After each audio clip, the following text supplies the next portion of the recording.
neatkarīgi no tā, kāda ir cena, jums savu cirsmu vienmēr ir jāmēģina pārdot augošā tirgu. Tāpēc, ka augošā tirgu tā situācija ir visstabilākā.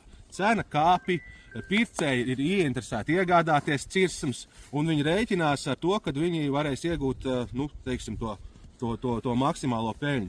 Bet tajā brīdī, kad cena jau aplaužās, neviens jau jums vairs nepirks to cirsmu par tā brīža reālo cenu, jo visi jau rēķinās, ka tā cena jau sāk krist.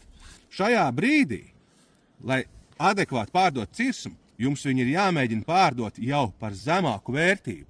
Jo tajā brīdī kāds būs iespējams ieinteresēts viņu piedāvāt, iegādāties, un arī iespējams jau citi pircēji jau piedāvās šo cenu. Bet ja jūs šajā brīdī viņu nepārdosiet par šo cenu, tad nākošajā nedēļā šī cena jau būs norma, un jums būs jāpārdod jau par vēl zemāku cenu. Tā kā šeit ir ļoti ātri, ka šis krītošais tirgus ir ļoti ātri jāpieņem lēmumu.